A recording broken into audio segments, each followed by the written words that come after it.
નમસ્કાર વિદ્યાર્થી મિત્રો, તપોવન સાયન્સ એકેડમીમાં આપનું હાર્દિક સ્વાગત છે. આપણે ચેપ્ટર 3ની થિયરીઓ કમ્પ્લીટ કરી ગયેલા હતા. હવે છે સ્વાધ્યાયના દાખલા. તો સ્વાધ્યાયનો છે દાખલા નંબર 1. કારની એક સંગ્રાહક બેટરીનું ઈએમએફ આપેલું છે 12 વોલ્ટ. તો આપણે દાખલાનું સોલ્યુશન કરીશું. તો ડેટા શીટ બનાવીશું. ઈએમએફ એનું ડિનોશન કરીશું epsilon, date is equal two આપણે લખી શકીએ છીએ 12 વોલ્ટ. બેટરીનો આંતરિક અવરોધ 0.4 ઓહ્મ. આંતરિક અવરોધ ઓલવેઝ સ્મોલ આરથી ડિનોટ કરીશું 0.4 ઓહ્મ. તો બેટરીમાંથી કેટલો મહત્તમ પ્રવાહ ખેંચી શકાય, એટલે આપણે જે શોધવાનું છે તે આઈ મેક્સ શોધવાનું છે, મહત્તમ પ્રવાહ. સર્કિટથી સમજીએ આપણે. તો આ બેટરી, આ છે બેટરીનો આંતરિક અવરોધ. પરિપથમાં હંમેશા બાહ્ય અવરોધ તો જોડેલો જ હોય, એટલે આ જે દોરીએ છે તે પરિપથનો બાહ્ય અવરોધ છે. આ કેપિટલ આર, આ બેટરી છે આખી, જેને આપણે આ રીતે નિર્દેશન કરીશું. ઈએમએફ એપ્સાઇલોન, આંતરિક અવરોધ સ્મોલ આર. અત્યારે આ બેટરીમાંથી પસાર થતો પ્રવાહ આઈ છે. હવે મેઇન વસ્તુ કે બેટરીમાંથી પસાર થતો પ્રવાહ આઈ ડેટ ઇઝ ઇક્વલ ટુ, સૂત્ર શું બનશે? ઓહમના નિયમ પ્રમાણે વોલ્ટેજના છેદમાં અવરોધ. તો વોલ્ટેજની જગ્યાએ અહીંયા ઈએમએફ છે આપણી પાસે એપ્સાઇલોન અપોન કેપિટલ આર અને સ્મોલ આર બંને શ્રેણીમાં જોડાયેલા છે, આગની પેકની પાછળ એક, એટલે પરિણામી અવરોધ આપણો આવશે આર પ્લસ આર. હવે તમારે શોધવાનું છે આઈ મેક્સ, મહત્તમ પ્રવાહ શોધવાનો છે. તો બેઝિકલી આપણે થિયરી પોઈન્ટ ઓફ વ્યૂમાં જોઈ ગયા છે કે જ્યારે પરિપથનો બાહ્ય અવરોધ, જ્યારે પરિપથનો બાહ્ય અવરોધ કેપિટલ આર બરાબર 0 હોય ત્યારે પ્રવાહ આઈ બરાબર આઈ મેક્સ થાય. તો આના પરથી આઈ મેક્સનું સૂત્ર થઈ ગયું I max that is equal to epsilon by capital આરની જગ્યાએ 0 મૂકીશું એટલે અહીંયા આવશે સ્મોલ આર, એટલે એપ્સાઇલોનની જગ્યાએ 12 વોલ્ટ છેદમાં 0.4. સાદરૂપ આપતા એનો જવાબ આવશે 30 એમ્પિયર. એટલે મહત્તમ પ્રવાહનો જવાબ આવી ગયો 30 એમ્પિયર. આ થઈ ગયો આપણો દાખલા નંબર 1. ચલો દાખલા નંબર 2. 10 વોલ્ટ જેટલું ઈએમએફ અને 3 ઓહ્મ જેટલો આંતરિક અવરોધ ધરાવતી બેટરીને એક અવરોધક સાથે જોડેલું છે. અવરોધક એટલે કે બાહ્ય અવરોધ સાથે જોડેલ છે. જો પરિપથનો પ્રવાહ 0.5 એમ્પિયર હોય તો અવરોધક તાર એટલે જે બાહ્ય અવરોધ જે જોડેલો છે તેનું મૂલ્ય કેટલું હશે તે, અને આપણે ટર્મિનલ વોલ્ટેજ શોધવાનું છે. સોલ્યુશનને પરિપથની મદદથી સમજીએ તો પહેલાં તો આ બેટરી છે, બેટરીને પોતાનો આ આંતરિક અવરોધ છે અને સાથે આ અવરોધક તાર એટલે કે બાહ્ય અવરોધ જોડેલો છે. આ જે છે તે બાહ્ય અવરોધ છે. આ એપ્સાઇલોન ઈએમએફ, આંતરિક અવરોધ સ્મોલ આર. આને આપણે દર્શાવીએ, બેટરી છે તો આ રીતે દર્શાવી દઈએ.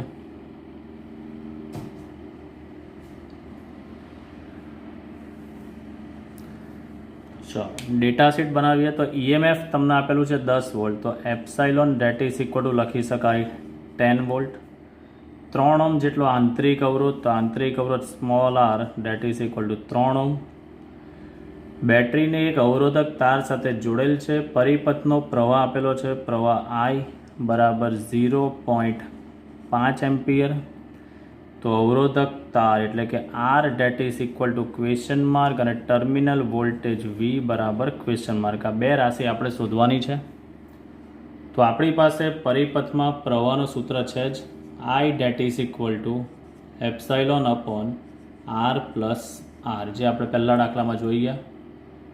એપ્સાઇલોનની જગ્યાએ 10 અપોન આર એટલે આપણે શોધવાનો છે, સ્મોલ આર એટલે 3 ઓહ્મ, અને પ્રવાહની કિંમત તમને આપેલી છે 0.5. તો આનું સાદરૂપ આપીએ આપણે તો R plus 3 is equal to 10 upon 0.5. સાદરૂપ આપીએ તો R plus 3 is equal to આ 0.5 એટલે હાફ ઉપર જશે એટલે થશે આનું મૂલ્ય 20.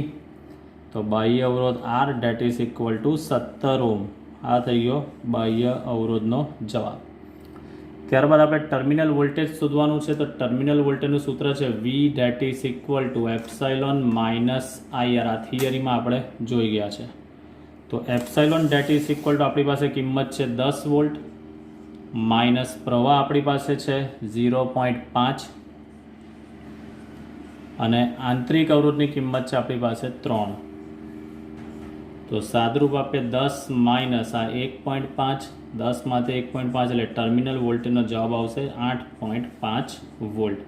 આ થઈ ગયું આપણી પાસે આન્સર નંબર 2. તો બેઝિકલી 10 વોલ્ટનું EMF આપેલું છે એટલે એપ્સોલોન ઇઝ ઇક્વલ ટુ 10 વોલ્ટ. 3 ઓહમનો આંતરિક અવરોધ એટલે R small r is equal to 3 ohm. બેટરીને એક અવરોધક સાથે, અવરોધક એટલે બાહ્ય અવરોધ R સાથે આપણે જોડેલું છે. પરિપથનો કુલ પ્રવાહ 0.5 એમ્પિયર આપેલો હોય તો આ અવરોધક તારનું મૂલ્ય કેટલું હશે આ બાહ્ય અવરોધ તે આપણે શોધવાનું છે તથા ટર્મિનલ વોલ્ટેજ શોધવાનું છે. તો આપણે પહેલા દાખલામાં પરિપથના પ્રવાહનું સૂત્ર જોઈએ. I is equal to epsilon upon R plus R. પ્રવાહ આપેલો છે 0.5, એપ્સાઇલોનની કિંમત આપેલી છે આપણે 10 વોલ્ટ. બાહ્ય અવરોધ R શોધવાનો છે, આંતરિક અવરોધ 3 ઓહમ. આ R પ્લસ 3 ઉપર જાય 0.5 નીચે આવશે, સાદરૂપ આપતો અવરોધ આવે છે 17 ઓહમ. ત્યારબાદ ટર્મિનલ વોલ્ટેજનું સૂત્ર છે V is equal to epsilon minus IR. એપ્સાઇલોનની જગ્યાએ 10 માઇનસ Iની જગ્યાએ 0.5 અને અવરોધનું મૂલ્ય છે આપણી પાસે 3.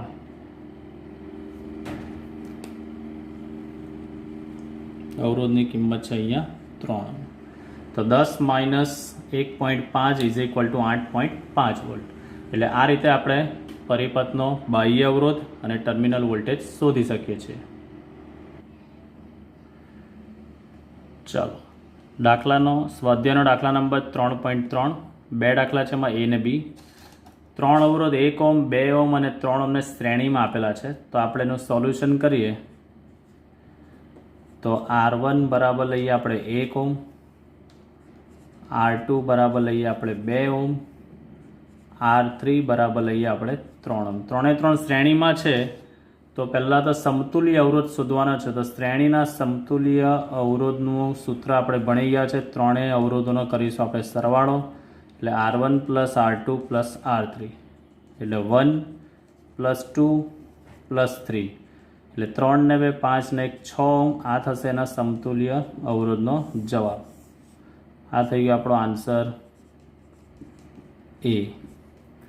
ત્યારબાદ હવે બીજો દાખલો તમને એવો કીધેલો છે એની અંદર કે જો આ 3 ઓહમના અવરોધો જે આપેલા છે તેને શ્રેણીમાં આપણે 12 વોલ્ટ જેટલું EMF એટલે બીજા દાખલાની અંદર epsilon that is equal to આપેલું છે તમને 12 વોલ્ટ અને અવગણીય આંતરિક અવરોધ ધરાવતી બેટરી. આંતરિક અવરોધ અવગણી એટલે R બરાબર આપણે લખી શકીએ 0 ઓહમ. દરેક અવરોધને છેડે કેટલો વિદ્યુત સ્થિતિમાનનો તફાવત છે તે આપણે શોધવાનો છે. તો આપણે એવું ભણી ગયા છે કે શ્રેણી જોડાણમાં વિદ્યુત સ્થિતિમાનનો વહેંચણી થાય એટલે V1 question mark, V2 question mark અને V3 ક્વેશ્ચન માર્ક. તો બેઝિકલી આપણી પાસે સૂત્ર છે જ V that is equal to IR. આ સૂત્ર આપણે ભણી ગયા છે. તો પહેલા અવરોધનો વિદ્યુત સ્થિતિમાનનો તફાવત V1 is equal two IR1. દાખલો અહીંયાથી અટકી જાય, I આપણી પાસે નથી એટલે પહેલું તો આપણે I શોધવું પડશે.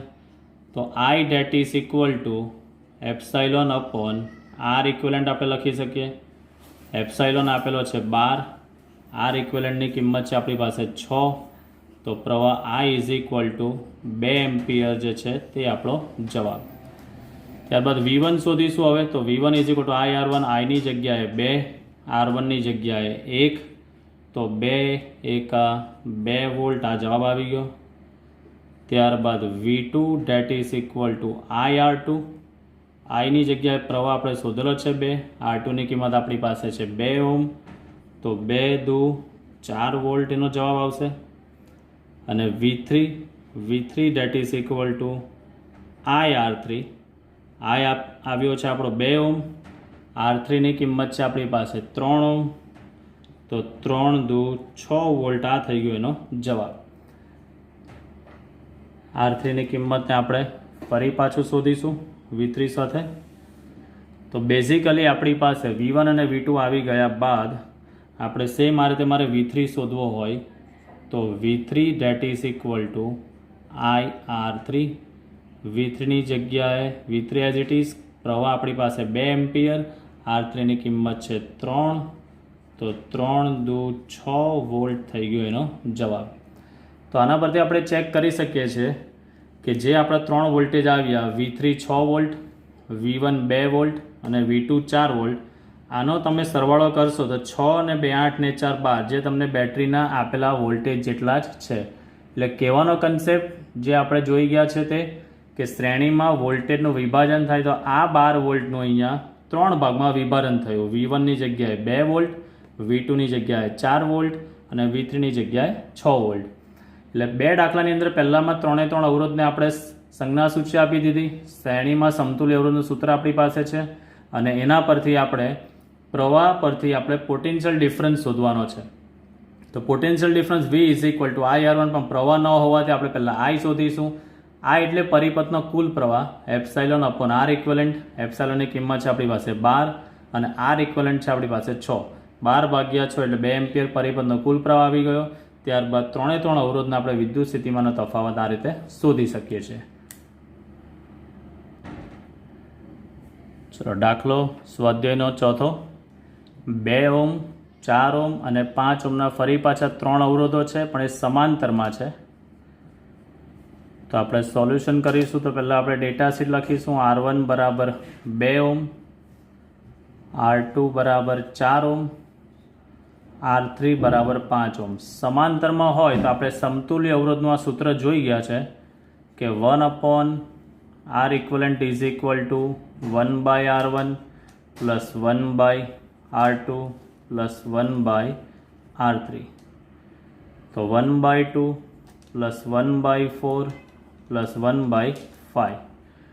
લસા લઈશું તો લસા આપણને મળશે આનો 20. તો 2 10 દુ 20, 4 55 20 અને 5 ચોક 20. તો 1/R equivalent આપણને મળશે 19/20. વ્યસ્ત કરીશું તો R equivalent આપણને મળશે 20/19 અને અવરોધનો એકમ છે ઓહ્મ. આ થઈ ગયો પહેલા દાખલાનું સોલ્યુશન. હવે આપણે બી બીટ જેનું સોલ્યુશન કરીશું તે 20 વોલ્ટનું EMF આપેલું છે. તો epsilon that is equal to 20 volt. અવગણીય આંતરિક અવરોધ તો R = 0 ઓહ્મ લઈશું આપણે.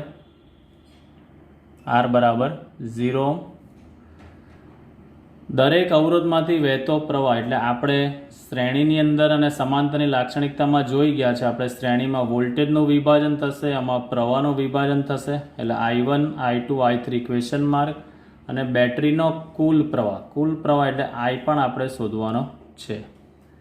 દાખલો એકદમ સરળ. ઓહ્મના નિયમ પ્રમાણે V = IR, તો I that is equal to V/R એની જગ્યાએ ε/R1. પહેલો પ્રવાહ છે એટલે આપણે લખી શકીશું I1. તો I1 = ε/R1. એપ્સાઇલોન આપેલો છે 20 અને R1 આપેલો છે આપણને 2 ઓહ્મ. એટલે જવાબ આવે છે 10 એમ્પિયર. ત્યારબાદ I2 that is equal to ε/R2. એપ્સાઇલોનની કિંમત છે 20 અને બીજા અવરોધનું મૂલ્ય છે 4. 4 50 20 એટલે એમ્પિયર આવશે 5 ampere. I3 that is equal to ε/R3. એપ્સાઇલોનની કિંમત છે 20 અને R3ની જગ્યાએ 5. તો 5 ચોક 20 એટલે 4 એમ્પિયર.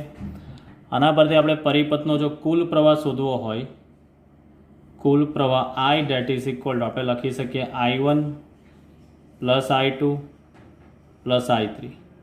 તો I1ની જગ્યાએ છે 10, I2ની જગ્યાએ છે 5 એમ્પિયર, I3ની જગ્યાએ છે 4. તો 10 ને 5 15 અને 4 19 એમ્પિયર. આ થઈ ગયો પરિપથનો કુલ પ્રવાહ. પરિપથનો કુલ પ્રવાહ બીજી આ રીતે બી આપણે શોધી શકીએ છીએ.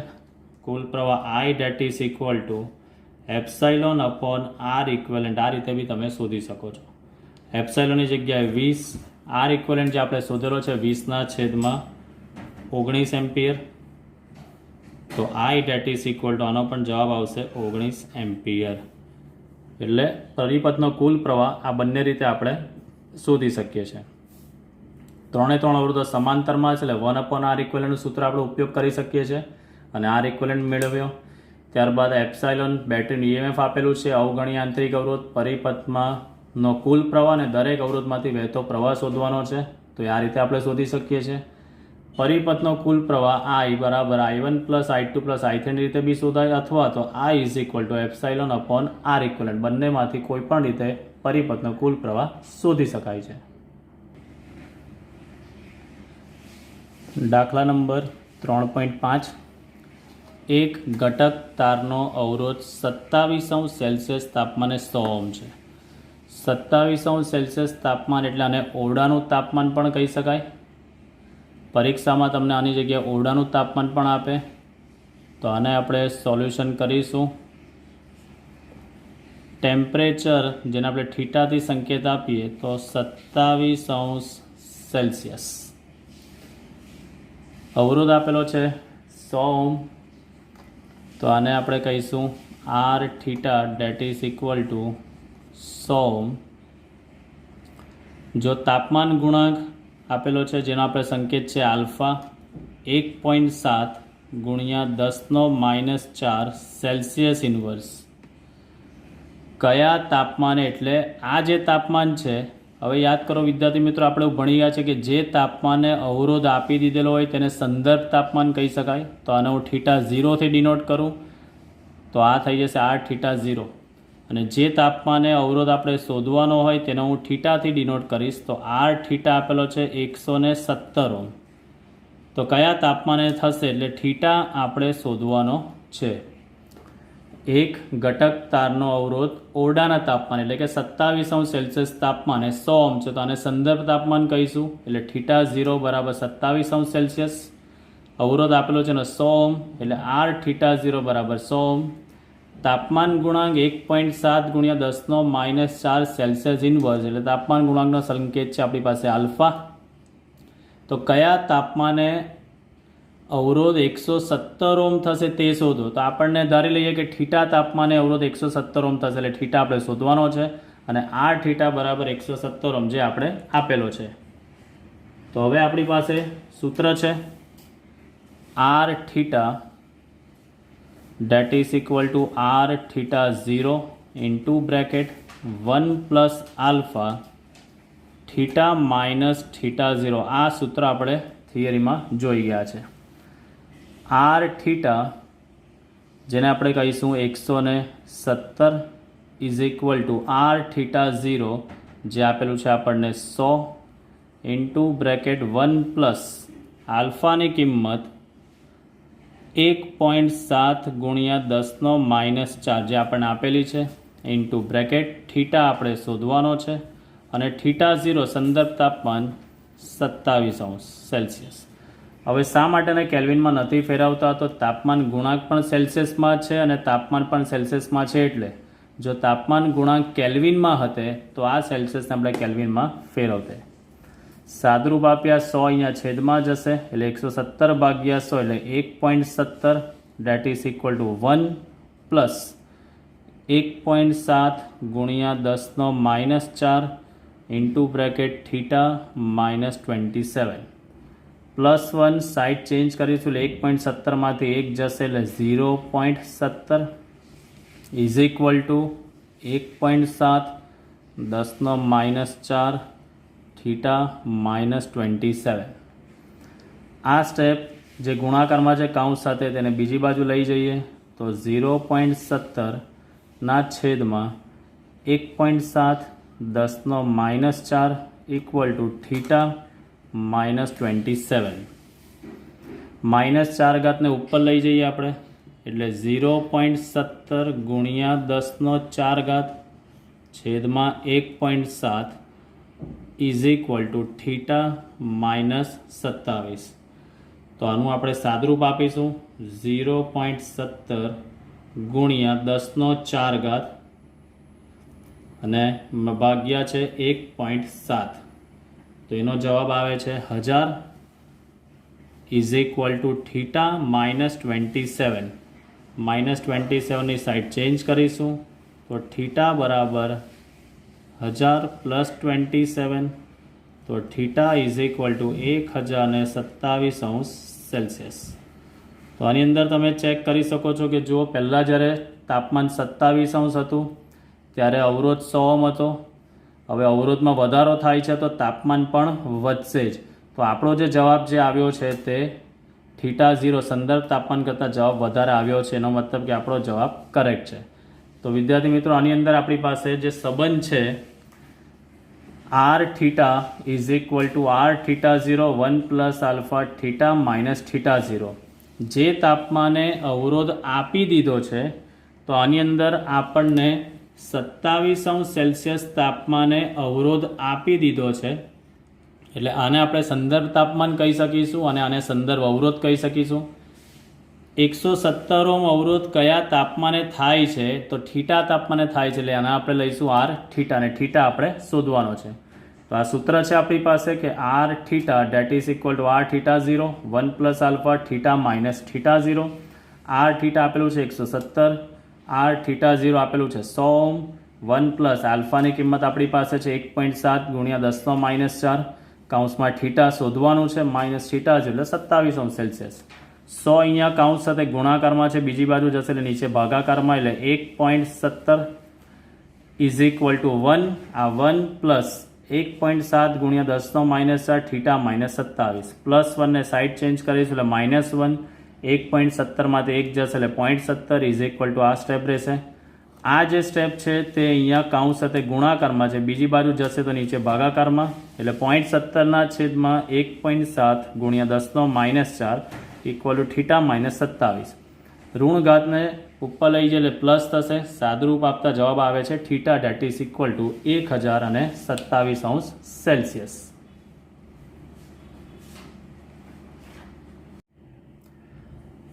સ્વાધ્યાયનો દાખલા નંબર 3.6, 15 મીટર લંબાઈ. ડેટા શીટ આપણે સાથે બનાવતા જઈશું. લંબાઈ L બરાબર 15 મીટર, 6 ગુણ્યા 10⁻⁷ મીટર સ્ક્વેર જેટલું ક્ષેત્રફળ એટલે એરિયા એ 6 ગુણ્યા 10⁻⁷ મીટર સ્ક્વેર. તારમાંથી ઓછો પ્રવાહ પસાર કરવામાં આવે છે ત્યારે અવરોધ 5 ઓહ્મ છે, એટલે તારનો અવરોધ આપેલો છે 5 ઓહ્મ. તો તારના દ્રવ્યની અવરોધકતા શોધવાની છે. અવરોધકતા એટલે રો આપણે શોધવાનું છે. તો વિદ્યાર્થી મિત્રો, આપણી પાસે સૂત્ર છે જ, અવરોધ R is equal to rho L/A. આ સૂત્ર છે જ આપણી પાસે. તો આના પરથી અવરોધકતા rho that is equal to, આ સૂત્ર બની શકશે R/A/L. કિંમત મૂકીએ આપણે. અવરોધની કિંમત આપેલી છે તમને 5 ઓહ્મ ગુણ્યા ક્ષેત્રફળ આપેલું છે 6 ગુણ્યા 10⁻⁷, છેદમાં લંબાઈ આપેલી છે આપણને 15. 5 તાલી 15, 3 દુ 6, એટલે અવરોધકતાનો આપણને જવાબ મળશે 2 ગુણ્યા 10⁻⁷, અને અવરોધકતાનો એકમ છે ઓહ્મ ઇન્ટુ મીટર. આ દાખલો MCQમાં પણ પૂછી શકાય છે. તો 15 મીટર લંબાઈ, તો લંબાઈ L ઇઝ ઇક્વલ ટુ લીધી આપણે 15 મીટર, 6 ગુણ્યા 10⁻⁷ મીટર સ્ક્વેર જેટલું ક્ષેત્રફળ એ આપણને આપી દીધેલું છે. ઓછો પ્રવાહ પસાર કરવામાં આવે છે ત્યારે અવરોધ 5 ઓહ્મનો છે, એટલે અવરોધ R બરાબર 5 ઓહ્મ. તો દ્રવ્યની અવરોધકતા રો આપણે શોધવાની છે. તો દ્રવ્યની અવરોધકતાનો જવાબ આવે છે R is equal to rho L/A સૂત્ર પરથી. તો row is equal two RA/L. અવરોધની કિંમત છે 5, ક્ષેત્રફળ આપેલું છે 6 ગુણ્યા 10⁻⁷, લંબાઈ L બરાબર 15, 5 તાલી 15, 3 દુ 6. અવરોધકતાનો જવાબ આવે છે 2 ગુણ્યા 10⁻⁷ ઓહ્મ ઇન્ટુ મીટર. સ્વાધ્યાયનો દાખલા નંબર 3.7, એક ચાંદીના તારનો 27°C તાપમાને અવરોધ 2.1 ઓહ્મ છે. તો આપણે આનું સોલ્યુશન કરીશું. 27°C તાપમાન, ધારો કે હું આને ગણું છું θ 27.5°C. એનો અવરોધ 2.1 ઓહ્મ આપી દીધેલો છે, તો હું આને કહું છું R θ 2.1 ઓહ્મ. 100°C તાપમાને પણ અવરોધ આપી દીધો છે. તો ફરી પાછું θ, તો હું આને નામ આપું છું θ1, આને આપું છું θ2. આ જે છે આને આપીશ θ2 જે આપેલું છે આપણને 100°C. θ1 તાપમાને અવરોધ આપણને 2.1 આપી દીધો છે તો મને R θ1 પણ કહી શકું. 100°C તાપમાને અવરોધ 2.7 આપી દીધો છે તો મને R θ2 પણ કહી શકું 2.7. તો તાપમાન ગુણાંક આલ્ફા આપણે શોધવાનું છે. તો આપણી પાસે વિદ્યાર્થી મિત્રો સૂત્ર તો છે જ, R θ is equal to R θ0 into bracket 1 plus alpha θ minus θ0. આ આપણી પાસે સૂત્ર છે જ જે તમને ખબર છે. હવે આ જે θ તાપમાન જે અવરોધ જે છે અને આ સંદર્ભ તાપમાન અવરોધ છે, તો θ તાપમાન એટલે કે આપણે જે તાપમાન વધારે હોય તે, તો હું આ સંકેતને થોડો ચેન્જ કરી દઉં, અહીંયા R θ2 કરી દઉં છું. તો જ્યાં પણ θ હશે ત્યાં હું θ2 કરી દઉં છું અને જ્યાં θ0 છે તો હું આને કરી દઉં છું θ1 કરી દઉં છું. તો આપણું સૂત્ર એ જ છે, ખાલી સંકેતમાં ફરક આપણે લીધેલો છે. R θ2 is equal to R θ1 1 plus alpha θ2 minus θ1. હવે આપણી પાસે બધી કિંમતો છે જ. R θ2 જે આપેલું છે આપણને 2.7 ઇઝ ઇક્વલ ટુ R θ1 આપણને આપેલું છે 2.1 કૌંસમાં 1 પ્લસ આલ્ફા આપણે શોધવાનું છે θ2 એટલે કે 100 માઇનસ θ1 એટલે કે 27.5. તો આપણે આનું સાદુરૂપ આપીએ. 2.1 ને અહીંયા છેદમાં લઈ જઈએ એટલે 2.7 ભાગ્યા 2.1 is equal to 1 plus alpha અને અહીંયા 100 માઇનસ 27.5 એટલે અહીંયા લખી શકીશું આપણે 72.5. પ્લસ 1 ને સાઈડ ચેન્જ કરી દઈએ આપણે તો 2.7 upon 2.1 minus 1 equal to alpha કૌંસમાં 72.5. આનું સાદરૂપ આપીએ આપણે અહીંયા લસા લઈને જો સાદરૂપ આપીએ તો 2.7 માઇનસ 2.1 છેદમાં 2.1 અહીંયા 2.1 ને લસા લીધો છે આપણે ઇઝ ઇક્વલ ટુ આલ્ફા અને કૌંસમાં 72.5. 2.7 માંથી 2.1 જશે એટલે રહેશે 0.6 છેદમાં 2.1 ગુણ્યા 72.5 ને અહીંયા છેદમાં લઈ જઈએ એટલે આપણે છેદમાં 72.5 ઇઝ ઇક્વલ ટુ આલ્ફા. તો આના પરથી આલ્ફાનો આપણો જવાબ આવે છે 0.00394. માટે આલ્ફા ઇઝ ઇક્વલ ટુ લખી શકાય 0.0039 ડિગ્રી સેલ્સિયસ ઇન્વર્સ. તાપમાન ગુણાંકનો એકમ છે સેલ્સિયસ ઇન્વર્સ, એટલે આપણે આ રીતેનું સાદરૂપ આપી શકીએ. એટલે વિદ્યાર્થી મિત્રો આની અંદર જે સૂત્ર જે છે, સૂત્ર તો આપણું એ જ છે, R θ is equal to R θ0 1 plus alpha θ minus θ0. પણ બંને તાપમાને અવરોધ આપી દીધા છે એટલે એક જે તાપમાને જે મોટો તાપમાને અવરોધ હોય તેને આપણે θ2 કહીશું અને નાના તાપમાને અવરોધ છે તેને આપણે θ1 કહી દીધો છે. એટલે દાખલાની મેથડ એઝ ઇટ ઇઝ જ છે, ખાલી સંકેતાક્ષરોમાં આપણે માઇનર ફેરફાર કરેલો છે અને સાદરૂપ આપણે આપેલું છે. તો સૂત્ર બને છે આપણું R θ2 equal to R θ1 1 plus alpha θ2 minus θ1. R θ2 2.7 equal to R θ1 2.1 આ 1 પ્લસ આલ્ફા θ2 એટલે 100 θ1 એટલે 27.5. 2.7ના છેદમાં 2.1 ઇક્વલ ટુ અહીંયા 1 પ્લસ આલ્ફા 100 માઇનસ 27.5 એટલે 72.5. પ્લસ 1 ને સાઈડ ચેન્જ કરી એટલે માઇનસ 1 થયું આલ્ફા ઇન્ટુ 72.5. લસા લઈને સાદરૂપ આપતા આલ્ફાનો જવાબ આપણને આ મળે છે. એટલે દાખલો એઝ ઇટ ઇઝ જે છે, સૂત્ર એ જ છે, ખાલી સંકેતાક્ષરોમાં ફેરફાર કરેલ છે. તો આગળનો દાખલો જોઈએ વિદ્યાર્થી મિત્રો 3.8. એક્ઝામ માટે 3 માર્કના દાખલામાં પૂછી શકાય ઇમ્પોર્ટન્ટ દાખલો છે. નિક્રોમના ગરમ કરવાના તારને 230 વોલ્ટના ઉદ્ગમ સાથે આપણે જોડીએ છીએ.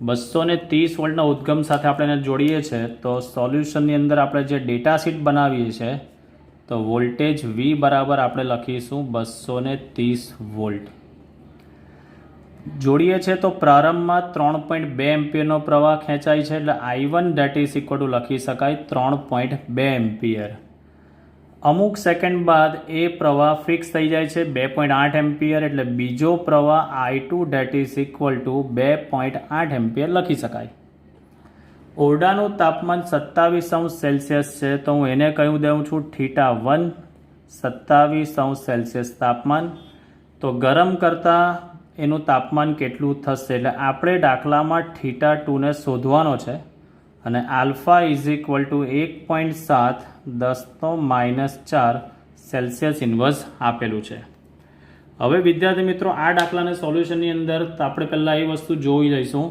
કે વોલ્ટેજ અને પ્રવાહ બંને આપેલા છે અવરોધ નથી આપ્યા તો પહેલાં તો આપણે અવરોધ શોધીશું તો સૌ પ્રથમ તો પહેલાં આપણે અવરોધ R1 is equal two V/I1 શોધી શકીશું V તમને આપેલો છે 230 વોલ્ટ છેદમાં પ્રવાહ આપેલો છે એનો 3.2 એટલે એનો અવરોધ આવે છે R1નો જવાબ 71.875 ઓહ્મ એનો મતલબ કે જ્યારે પ્રવાહ 3.2 એમ્પિયર થાય છે ત્યારે અવરોધ એનો આટલો છે હવે જુઓ વિદ્યાર્થી મિત્રો કે પ્રવાહમાં ઘટાડો થયો છે 3.2 પરથી 2.8 પ્રવાહમાં ઘટાડો થયો છે તો પ્રવાહમાં ઘટાડો થયો છે તો આપણે એવું જવાબ લાવીશું તો એમાં ચેક એ કરીશું કે શું અવરોધમાં જવાબમાં વધારો થયો છે તો અવરોધ R2 that is equal two V/I2 તો V that is equal two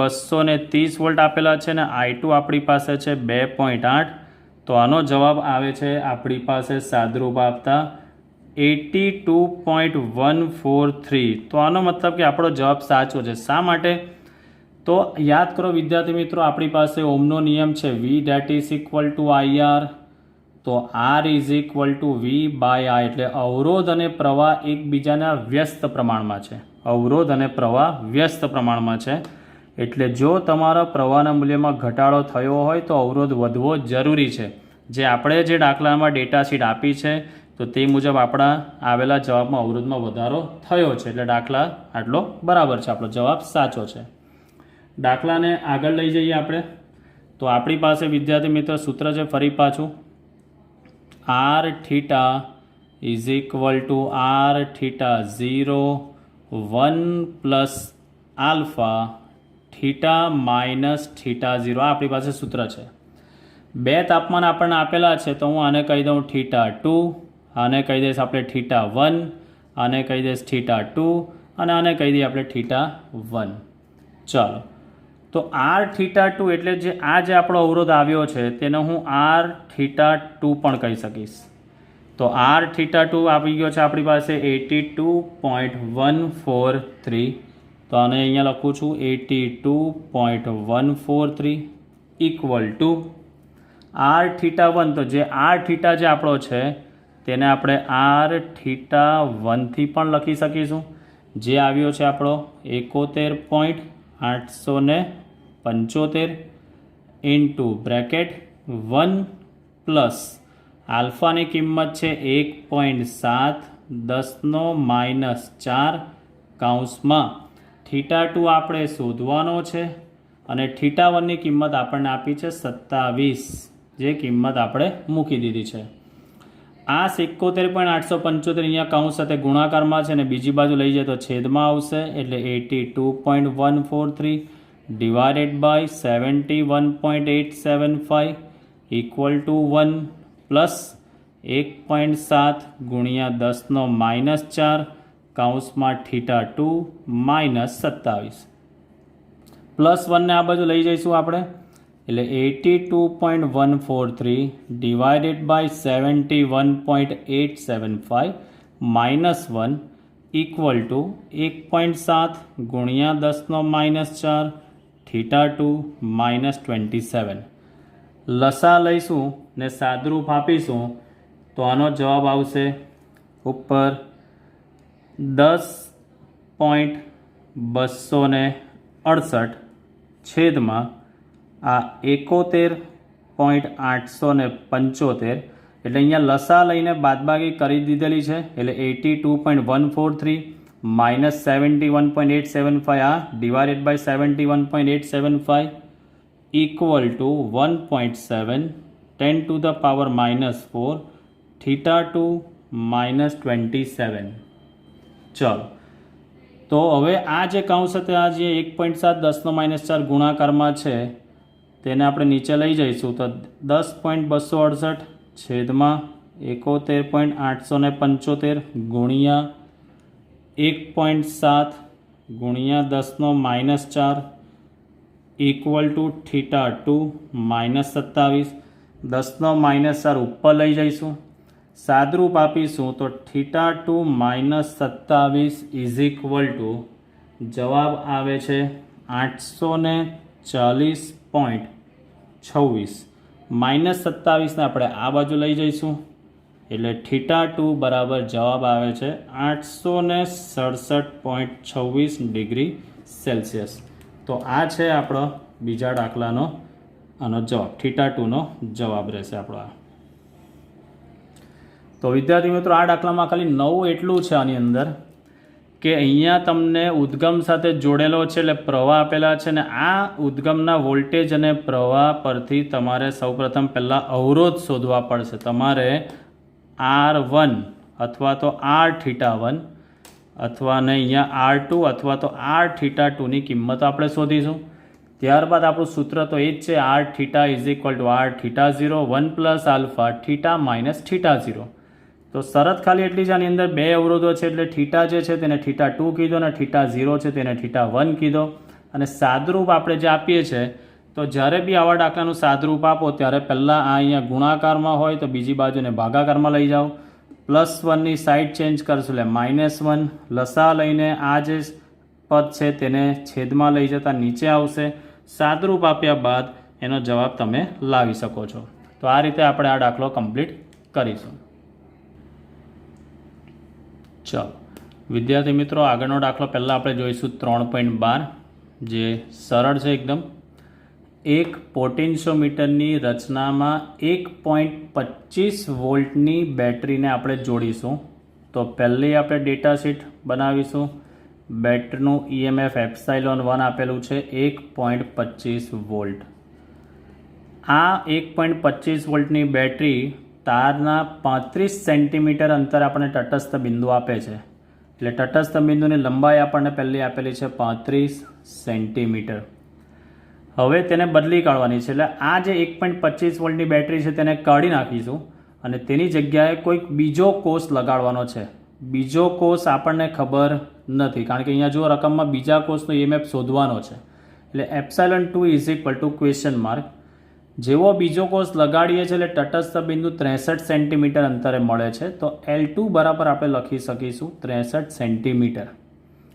દાખલો એકદમ સરળ છે. તો પોટેન્શિયોમીટરની આપણે બે એપ્લિકેશન ભણી ગયા છે કે એક તો વિદ્યુત કોષનો આંતરિક અવરોધ શોધવા માટે અને બીજું એક EMFની સરખામણી કરવા માટે. તો અહીંયા જુઓ બે કોષ છે જ બંનેના EMFમાંથી એકનો આપ્યો છે બંનેની લેન્થ આપી છે.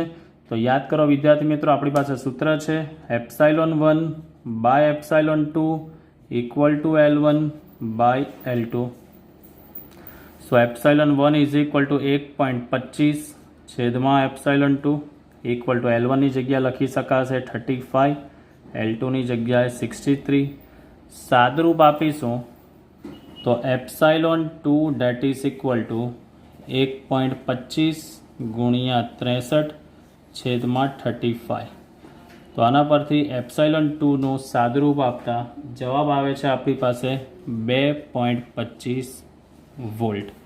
એપ્સાઇલોન 2 ઇઝ ઇક્વલ ટુ જવાબ આવે છે 2.25 વોલ્ટ. એટલે આ જે દાખલો છે તે એકદમ સરળ રીતે આપણે ગણેલ છે જે પોટેન્શિયોમીટરની એપ્લિકેશન નંબર 2 જે વિદ્યુત કોષોના EMFની સરખામણી આપણે કરીએ છીએ તેની અંદર આ સૂત્રો આપણે અભ્યાસ કરી ગયા છે. સ્વાધ્યાયનો દાખલા નંબર 3.13 કોપરના સુવાહકમાં મુક્ત ઇલેક્ટ્રોનની સંખ્યા ઘનતા. તો અહીંયા એક પોઈન્ટ નોટ કરીને લખું છું. સંખ્યા ઘનતા એટલે શું? તો સંખ્યા ઘનતા એટલે એકમ મીટર ક્યુબ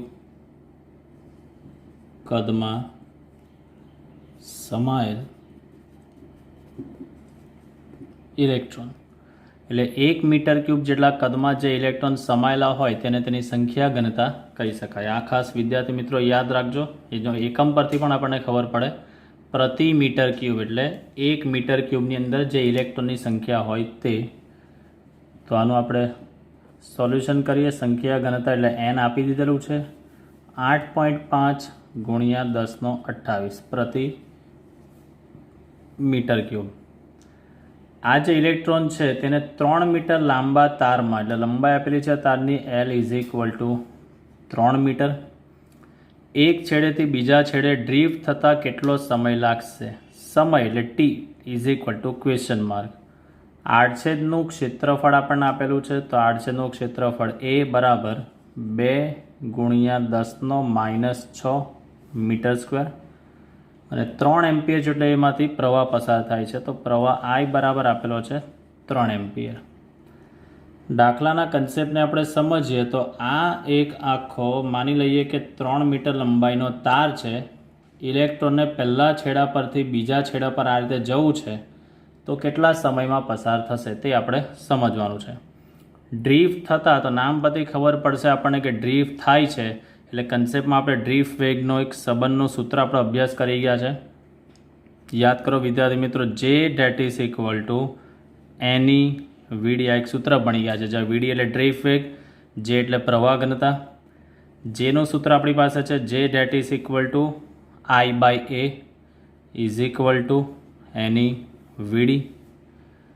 ચોકડી ગુણાકાર કરીએ આપણે તો I બરાબર સૂત્ર આપણી પાસે બનશે A × N × E × VD. ચાલો હવે આપણે સમય શોધવાનો છે. તો આની અંદર આપણે સમયનો ઉલ્લેખ કરીએ તો I = ANE વેગ, ડ્રીફ્ટ વેગ. વેગ એટલે કાપેલું અંતર છેદમાં તે માટે લાગતો સમય. તો અહીંયા અંતર એટલે આ જે વાહક છે તેની લંબાઈ આપણને કીધી છે L. તો હું લખી શકું કાપેલું અંતર L છેદમાં તે માટે લાગતો સમય T. તો અહીંયા ડ્રીફ્ટ વેગ VD જે છે તો આ VDની જગ્યાએ આપણે કિંમત મૂકી છે L/T. હવે આપણે T શોધવાનો છે તો આપણે સૂત્રનો કરતામાં T = આ T ઉપર જશે ને I નીચે આવશે એટલે સૂત્ર બનશે ANEL/I. હવે વિદ્યાર્થી મિત્રો બધી જ કિંમત તમારી પાસે છે. ક્ષેત્રફળ આપેલું છે આપણને 2 ગુણ્યા 10⁻6, N એટલે સંખ્યા ઘનતા 8.5 ગુણ્યા 10⁻28, E ઇલેક્ટ્રોનનો વિદ્યુતભાર 1.6 ગુણ્યા 10⁻19, L એટલે લંબાઈ આપેલી છે આપણને 3 મીટર છેદમાં પ્રવાહ I આપણને આપેલો છે 3 મીટર. સાદરૂપ આપણે આપીએ તો 3 અને 3 તો કેન્સલ થઈ જશે. તો સમય T = 2 ગુણ્યા 8.5 ગુણ્યા 1.6 કરતાં જવાબ આવે છે 27.2 ગુણ્યા 10⁻19 ને 6 25 -25, 28માંથી 25 જશે એટલે જવાબ આવશે 3 અને સમયનો એકમ છે સેકન્ડ. એટલે આપણી પાસે જવાબ આવે છે કે ઇલેક્ટ્રોનને L લંબાઈનો જે વાહક છે તેના એક છેડેથી બીજા છેડા જવા માટે લાગતો સમય છે 27.2 ગુણ્યા 10⁻³ સેકન્ડ. આ થઈ ગયો એનો જવાબ. તો આની અંદર વિદ્યાર્થી મિત્રો જે સમજવાની વસ્તુ હતું તે ઇલેક્ટ્રોનની સંખ્યા ઘનતા એટલે પ્રતિ મીટર ક્યુબ જે ઇલેક્ટ્રોનની સંખ્યા આપેલી હોય તેને તેની સંખ્યા ઘનતા આપણે કહી શકીએ, જે આપેલી છે આપણને N. આ ઇલેક્ટ્રોનને 3 મીટર લાંબા તાર છે તો તારની લંબાઈ આપેલી છે આપણને L 3 મીટર. એક છેડેથી બીજા છેડે પહોંચતા કેટલો સમય લાગે છે સમય આપણે શોધવાનો છે. આડછેદનું ક્ષેત્રફળ આપણને A આપેલું છે અને તારમાંથી પસાર થતો પ્રવાહ આપેલો છે. ડ્રીવ થતાં કેટલો સમય લાગશે, તો ડ્રીવ વેલોસિટીનો પ્રવાહ ઘનતા સાથેનો સંબંધ આપણે આવું ભણી ગયા છે, જેમાં એનનો પણ ઉલ્લેખ થાય છે. જે ઇઝ ઇક્વલ ટુ એની વીડી, જે is equal to I by A is equal to એની વીડી. આઈ આપણે શોધીએ તો એને ઉપર લઈ જઈએ તો I is equal to A N E V D. વેગ એટલે અંતરના છેદમાં સમય, તો ઇલેક્ટ્રોન એક છેડેથી બીજા છેડે જાય છે તો કાપેલું અંતર એલ છેદમાં તે માટે લાગતો સમય ટી. તો I is equal to A N E L by T. આપણે ટી શોધવાનો છે તો T is equal to A N E L છેદમાં આઈ. એ આપણને આપેલો છે 2 × 10⁻6, એન 8.5 × 1028, ઇલેક્ટ્રોનનો વિદ્યુતભાજ્ય ફિક્સ 1.6 × 10⁻19, તારની લંબાઈ 3 મીટર અને પ્રવાહ આપેલો છે 3 મીટર. 3 કેન્સલ કરતાં સાદુરૂપ આપતા જવાબ આવે છે T is equal two 27.2 × 10⁻³ second. એનો મતલબ કે ઇલેક્ટ્રોનને એક છેડા પરથી બીજા છેડા પર પહોંચવા માટે લાગતો સમય 27.2 × 10⁻³ સેકન્ડ રહેશે.